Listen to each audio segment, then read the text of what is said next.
We live in abnormal times, with abnormal lives. We know more about the human brain than at any time in history, and yet we have more people seeking psychologists and therapists than at any time in history.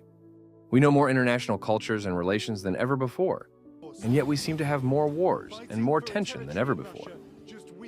We know more about medical science than ever before, and yet we seem to have more illnesses and cancers than ever before, and more fear about health than ever before. We have more access to constant entertainment and comfort, and yet we have more depression and anxiety than ever before. The more advanced we seem to become, the more miserable and worse off we seem to get, and yet we rarely question that. What's happening? What's happening is simple. We're finding supposed security in all those advancements, and so we're no longer seeking God. We think we need God less because we have all the answers already. Even in the most advanced and normal times, man is still unfulfilled. The heart absolutely yearns for things. I think this is the greatest explanation or the greatest defense against atheism that the church has, is the idea that man can have everything good in his life, and everything necessary for his survival, and everything that he believes is necessary to flourish. He could have fame and money. He could have all the food, all the technology, all the health in the world, and he can still be miserable. That materialistic evolution, I don't believe, accounts for that. And further, it certainly doesn't account for the fact that a man can then go to a monastery, a person can become a monk or a nun, and give up everything and give away all positions, have owned literally nothing, put themselves in complete obedience to an elder or eldress, have not even thoughts of their own, and even be horribly ill, and yet be completely at peace and joyful.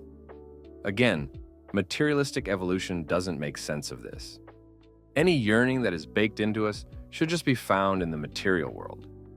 The abnormality we live in today has made us more and more unfulfilled. We know instinctively that deep inside each one of us we seek God, and nothing has been able to fulfill it in the modern world. What is happening now with modern life is that we are constantly trying to distract ourselves from that yearning of God. We are afraid of that yearning, and we end up seeking for more entertainment, more pleasures, more comfort, more security. Society offers a solution to this yearning, which is to find purpose. But if purpose varies from person to person, that would mean purpose isn't eternal. True purpose must have 4 characteristics. 1. Purpose and meaning must be based on truth. 2. Purpose and meaning must be unchanging. 3. Purpose and meaning must extend beyond death. 4. Purpose and meaning must be founded in love. 1. If our meaning is based on falsehood, then our meaning is built on a foundation that has no stability. It's like building a tall building on soft ground that we have falsely decided is solid. Eventually, the ground will give way, and the building will crumble. We must therefore base our meaning and purpose in life on what is true. 2. If our purpose today is constantly changing, then we begin to realize that whatever gives us purpose today may not give us purpose tomorrow. As a result, our motivation to follow it today becomes weak. It is true that perhaps we fulfilled yesterday's purpose, but that means that every time we find purpose, we know it is fleeting and will lose meaning soon enough. We will need to search for purpose all over again, and even that new purpose will be rather meaningless. Furthermore, the specter of someday being unable to find a new purpose, after all past purposes have disappeared, constantly hangs over us. We may wake up one day and say, okay, I fulfilled all the other purposes. Now I need to find a new one. I don't know what to do. Thus, we need meaning and purpose that will not leave us. 3. If there is nothing but oblivion after we close our eyes in death, then whatever we do here and now ultimately does not matter. Even what we accomplish in this life will eventually end in the cold, uncaring dirt.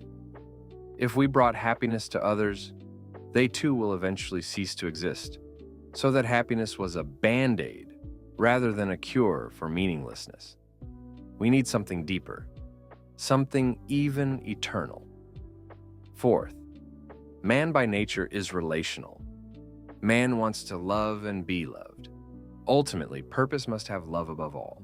If we can find meaning and purpose then, that is based on truth, unchanging, extends beyond death and is founded in love, What man would refuse such a powerful force?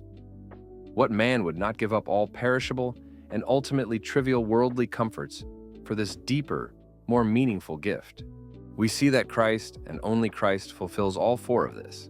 Man seeks something grander, something true, something transcendent, something beyond. Man seeks God. Deep inside each and every one of us humans, there is a deep dissatisfaction with life, with the self, with everything. But unfortunately, modern life keeps us from realizing this yearning. It just keeps on distracting us from the true yearning. Modern life whispers and says, maybe you need to just make more money. Maybe you need to look better. Maybe you need to buy this or that. Maybe you need to get into a relationship. Maybe you need to have this experience. Oftentimes we see people try to fill that lack of true meaning and purpose into things like success, money, fame, status, or into pleasures like porn, drugs, sex, alcohol, etc.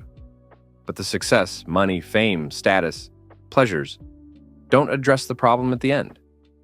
You wake up the next morning, feeling more unfulfilled and unsatisfied.